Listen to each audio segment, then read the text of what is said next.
Me llamo Francesca Katiuska Castro Álvarez y soy la hermana de Michael Lara Álvarez.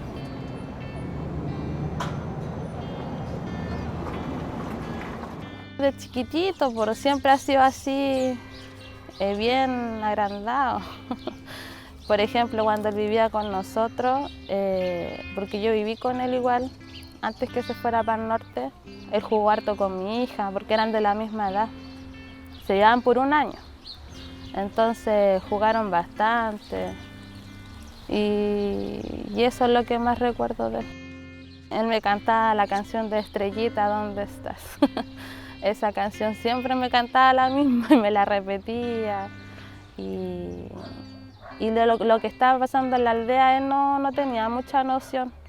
Él siempre vivía en un mundo como de juego.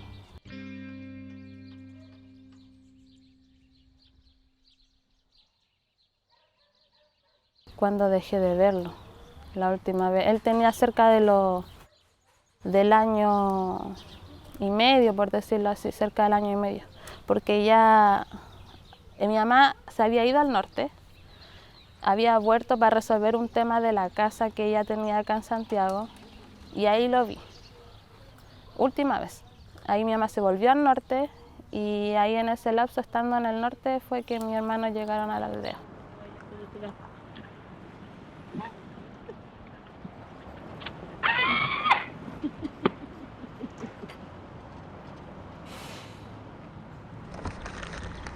Hola, digan hola, hola, Brian, hola, hola.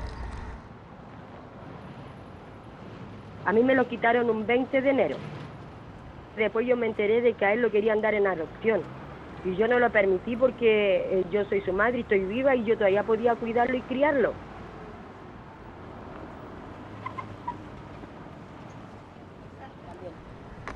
Ahí, mira. Eso. Quiero a todos los niños de ahí. Mira ahí. Sí. A Jan, a la Grisha, a la Grisha, a la Grina, Al a Cari. Gerán, a la Katy, a la Katy, al tío Luis. al tío Luis. Sí, a todos. Él quiere a todos los niños de jardín. ¿Por qué quitárselo? Si ellos no estaban mal con mi mamá, no tenían ningún tipo de vulneración más allá de lo que le hizo mi mamá a mi hermano. Yo encuentro que muy injusto, muy injusto. A mí me mataron doble. Me los quitaron una y después me entregan al Michael muerto. A mí me mataron en vida, doble.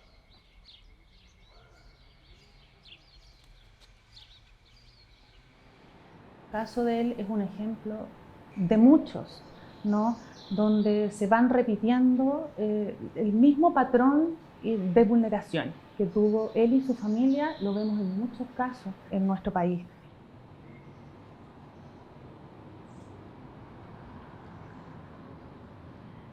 Bueno, el CENAME es la sigla del Servicio Nacional de Menores, que es una institución que nació en el año 80, precisamente con la finalidad de supuestamente responder a las necesidades de protección que niños, niñas y adolescentes vulnerados en sus derechos tenían, y también quienes se vinculaban de alguna manera a hechos delictuales.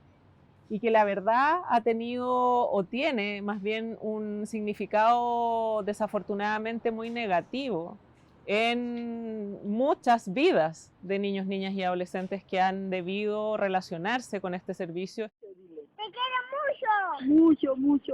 Mucho, dígale. Hasta el cielo. Hasta el cielo. Y hasta la luna. Hasta la luz. Me recuerdo que ese día fue el Brian, antes de irse al colegio, estaba encima del Michael así como pegándole. Mi mamá vio eso y recuerda que ella pescó un zapato y se lo lanzó a distancia y le cayó por la parte de la oreja acá atrás a Brian. Y le dejó como marcado, algo rojo. Y él llegó al colegio después y lo comentó en el colegio.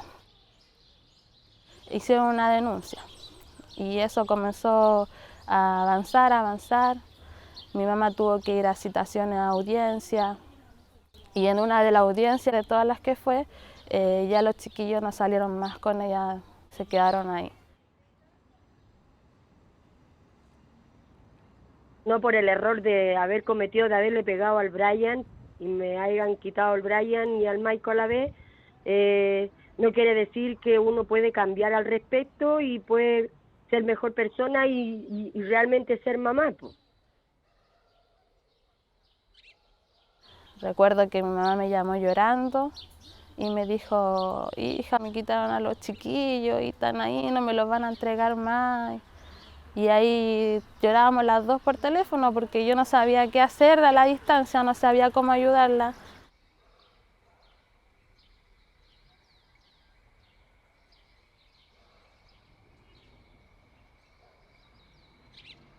Y lo que ha hecho el Estado de Chile es decir, creamos una institución que es el Servicio Nacional de Menores, pero las residencias de protección las puede administrar directamente, o sea, en residencias que el propio Sename gestiona, o puede delegar esa administración en organismos colaboradores con quienes hace convenio. Y cuando hace convenio, financia estos organismos colaboradores a través de subvención por niño.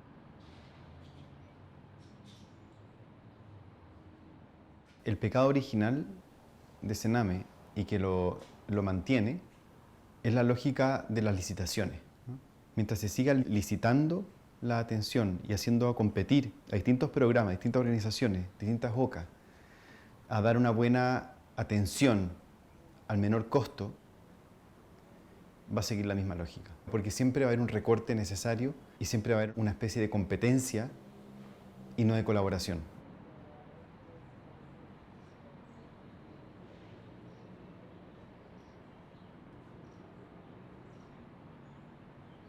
Adentro había droga, tenían hasta armas. Se nota que hay muchas cosas que están al lote ahí. Por ejemplo, los niños grandes están con los niños chicos.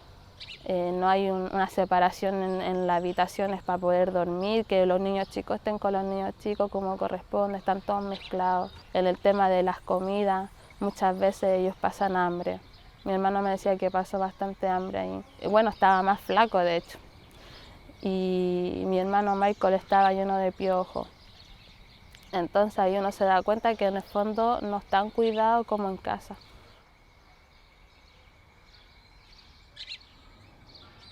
La más fuerte, que también no quedó en nada más allá, fue la de mi hermano pequeño Michael. Hubo un niño ahí de 16 años habrá tenido en ese entonces, que al Michael le hizo abuso sexual. Le dijeron a mi mamá que hicieron una denuncia internamente en la que estaba todo ya listo, por decirlo así. Y mi mamá en ese momento le dijo que ella lo que quería era que lo sacaran a ese niño de ahí, que no estuviera, y de hecho que prácticamente que no estuviera en la aldea, porque él iba a salir al patio y lo iba a seguir viendo, entonces que lo sacaran. Y ella le decían que estuviera tranquila, que ya lo iban a solucionar internamente y que iba a haber solución con el tema. Pero el niño después nos dimos cuenta que siguió ahí, siempre siguió ahí.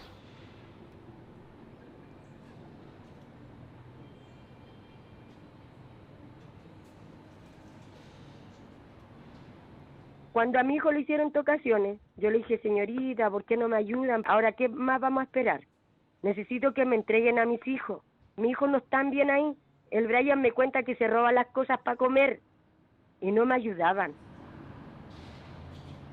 Si el Brian no hacía caso, lo tenían todo el día dado vuelta para la muralla en una silla, sin moverse. Solamente para comer y para ir al baño se podía parar. Me acuerdo que un día lo mandaron a doblar ropa. Creo que es como una lavandería. Lo tuvieron hasta la madrugada. Un día lo culparon a él por haberse perdido 300.000 pesos de no sé qué era de la señora que cuidaba a los chiquillos. Y después aparecieron y por ese ya lo habían castigado y le habían hecho un castigo de, no me acuerdo si no comer, algo así. que hay situaciones que están enquistadas, ¿no? en el Servicio Nacional de Menores, en los centros de administración directa y también en la residencia, ¿no es cierto?, que pertenecen a los organismos colaboradores de Sename. Y eso es lo que yo hablo, que siempre de alguna manera se repiten, ¿no? Entonces también hay una violencia sistemática, que son vulneraciones que se viven dentro de los centros y hay otras vulneraciones que se viven fuera. Me tocó ver, por ejemplo, situaciones de niños que se habían fugado de centros de CREAT, centros de administración directa como el de Pudahuel o el de Playa Ancha, y que habían vivenciado situaciones límites, digamos, o de vulneraciones, ¿no? Desde explotación sexual infantil, apuñalamiento, etc. O sea, una cosa es lo que pasa también los niños que huyen de esos centros porque prefieren vivir en la calle que vivir institucionalizados.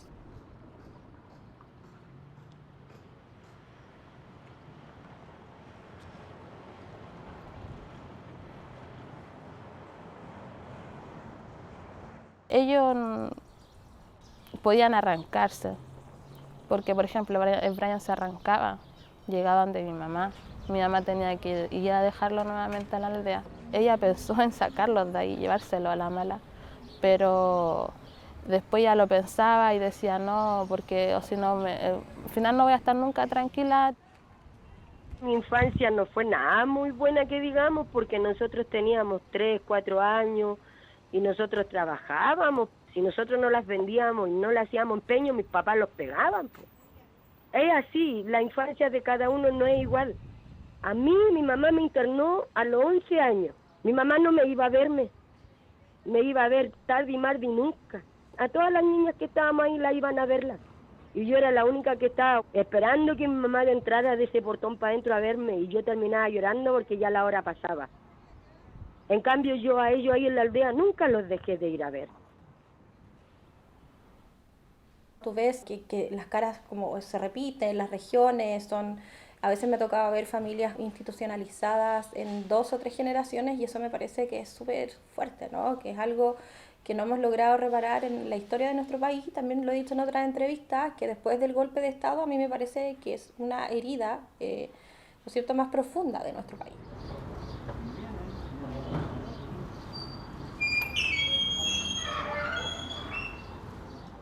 A todo esto a mi hermano lo tenían castigado en una pieza, estaba castigado, lo tenían cerrado con llave, porque él se había sacado unos dulces sin permiso y ella lo tenía castigado.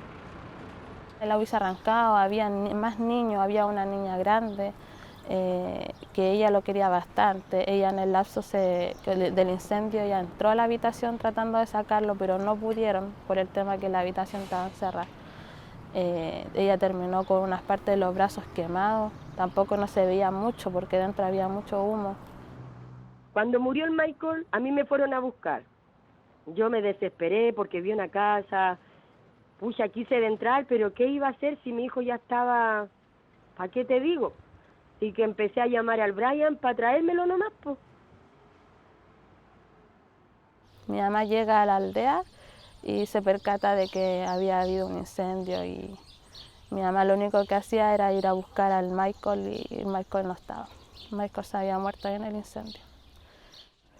Yo lo que tengo entendido, lo que yo he ido como investigando por mi parte, escuchando, fue de que la señorita que estaba a cargo de él se fue a clase de zumba.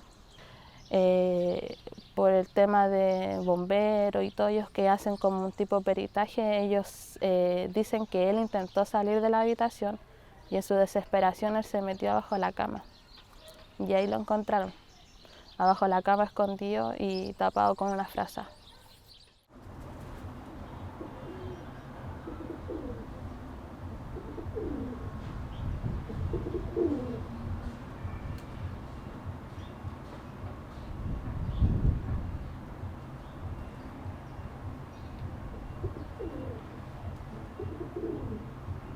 El punto es que la negligencia fueron de las personas adultas que estaban a cargo, que no fueron capaces de dejarlo por último afuera de la habitación. Yo ni lloro, pues yo estoy así como trancada, ni lloro. Yo estoy enojada, estoy súper enojada. A mí el único que me hace pensar bien nomás desde el cielo es el Michael. Como que siento que me dijera, mamá, estate tranquila, yo estoy bien, estate tranquila tú y todo. Y sé que ahí me manifiesto tranquila nomás. Pero yo estoy súper enojada con la justicia. El caso de él es una muerte más dentro del sistema que nos debería impactar profundamente. Llevamos 4 años, según las últimas estadísticas, con un número más o menos, digamos, parecido de niños muertos, tanto en programas ambulatorios como residenciales del Servicio Nacional de Menores. Y eso, como país, debería dolernos mucho y debería decirnos mucho de lo que tenemos, ¿cierto?, que hacer.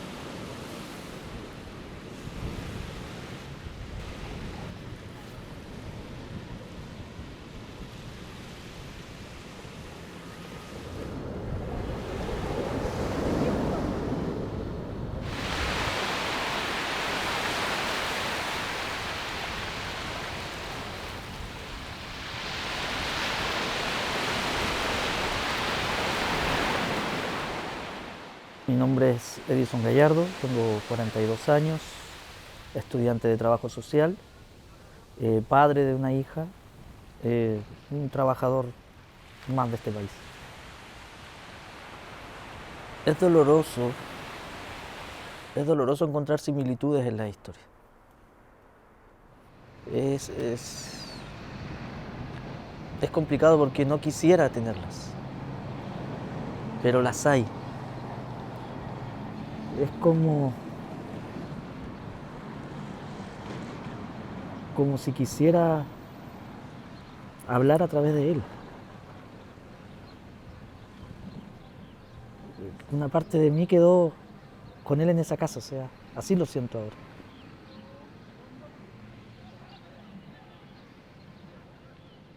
Hoy disimulo con una barba mi fisura unilateral palatina con la que nací, que la gente le llama labio leporino.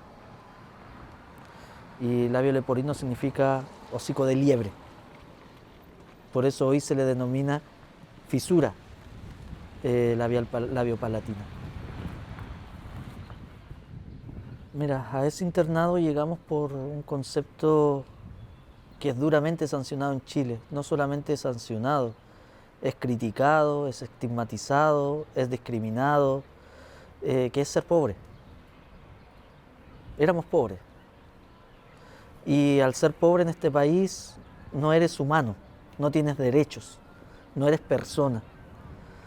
Pasa que estas monjas, mi madre una mujer pobre, mi padre biológico un borracho, amante de la noche, le dicen a mi madre que ellas podían operarme, pero que tenía que entregarme y que después ellas me devolvían.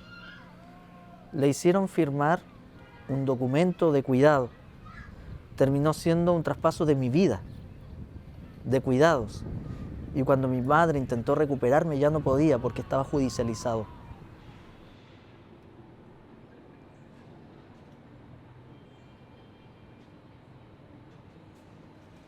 ¿Qué es lo que dice el comité? Usted, Estado de Chile, lo que ha hecho es entender su rol desde una lógica absolutamente subsidiaria e incluso asistencialista y casi caritativa, porque no ha sido capaz de satisfacer los derechos de estos niños, niñas y adolescentes, entre muchas otras cosas, dentro de las cuales también es una crítica muy profunda al Estado de Chile en relación a las decisiones que a nivel judicial se adoptan para internar niños en residencia, donde lo que declara el comité es que esto se hace más bien sobre la base de la pobreza.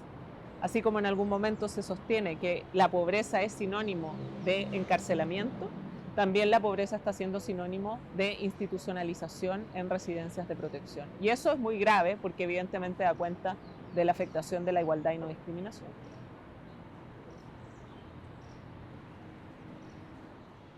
Fuimos observados como un país que viola grave y sistemáticamente los derechos humanos de los más pequeños, ¿no? Y en ese sentido no podemos desde el 2018 seguir manteniendo las mismas cifras que tenemos hoy de niños, ¿cierto?, que han perdido la vida en este sistema.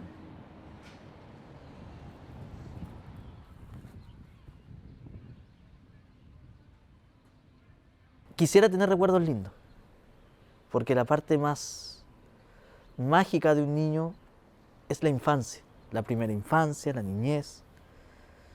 Pero cuando esta está marcada por el abuso sexual, por los golpes, con solo decirte que aquí están los dedos fracturados todavía, que duelen con el invierno, que me lo hacen recordar cada año, y ya tengo 42. Es la cicatriz en mi cabeza, que es de 10 centímetros de largo, una cicatriz craneal, producto de un golpe en una tabla. Estábamos hablando de que yo era un niño.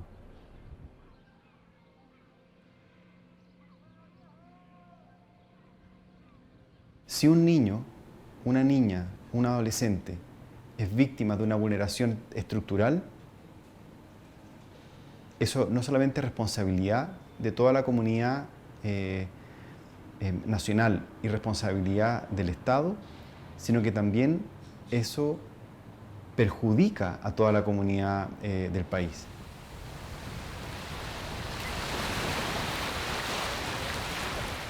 Aquí hubo un abuso del sistema. Aquí mataron no solamente a Luis, mataron a su madre, mataron a su familia, destruyeron la familia, mataron inocencia, mataron alegría. Y eso tiene que terminar. No tienen que existir más Luis Laras, no tienen que existir más Edison Gallardo, no tienen que más existir Lizeth Villa. Cuando Michael falleció, pucha, ¿quién no llegó al velorio? Pero después del velorio, si te he visto, no me acuerdo, pues. Nada, ellas se escondieron igual que una tortuga.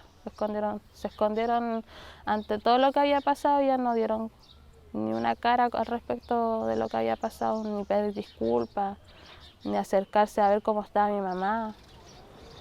A mí tampoco nunca me llamaron, sabiendo que yo igual era hermana directa.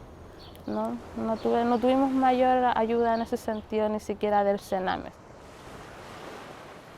Se olvidaron de lo que pasó prácticamente con lo que pasó, lo grave que fue, las negligencias que hubieron.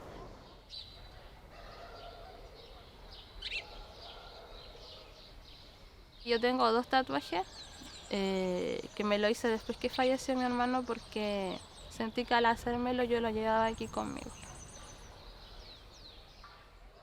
Lo que yo veo ahí es ausencia de identidad. Está borrado un niño, no hay ni siquiera una dignidad en el entierro, digamos, ¿no? Y eso me parece súper preocupante, ¿no? Como los sin voz, los que no existen, los invisibles. Y eso es lo que yo veo cada vez que reporteo una historia de Sename, los invisibles. Y en ese sentido, en todas las discusiones, creo que lo que se pierde es lo más importante, ¿no? Los niños, digamos, ¿no? Siempre uno ve como esta especie como de pantomima de los políticos, que hay una preocupación, estas frases para la galería, que son los niños primero. Pero en el reporteo, en los que estamos, muchos periodistas también, yo no soy la única que reportea sobre estos temas, cuando estás ahí, ¿no?, con ellos, o estás de alguna manera empapándote un poco de la realidad, que bien te das cuenta que ellos no le preocupan a nadie, no son un grupo de presión, un grupo que vota, ¿no es cierto? Entonces te das cuenta que en ese adultocentrismo que ha castigado a muchos niños y adolescentes de este país, ¿no es cierto?, finalmente quienes son los más olvidados son ellos, ¿no?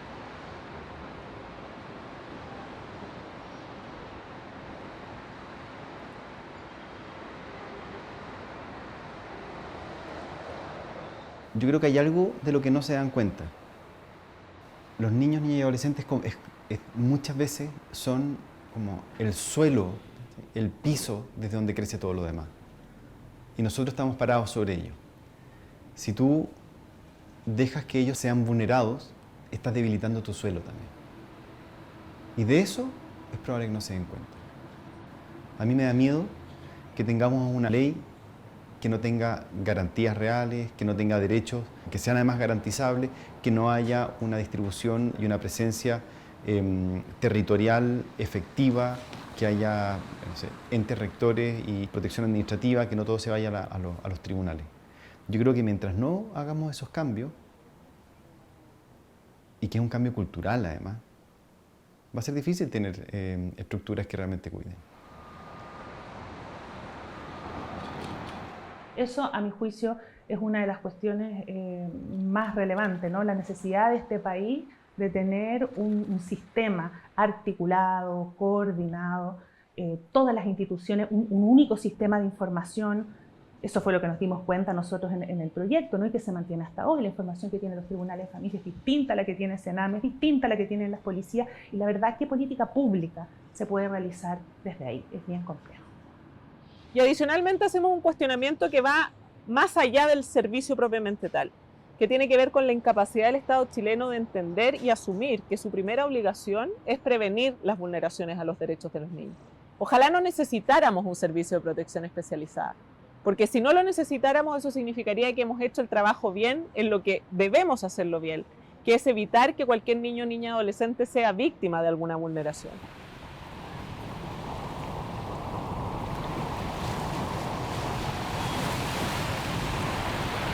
Es un problema político. Aquí tienen que haber políticos con las manos manchadas, porque de lo contrario no concibo cómo no han peleado por la infancia. Basta la muerte de un niño para que un país entero se conmocione, porque somos reaccionarios. Los niños pobres y en Sename solamente aparecemos cuando nos matan, no antes.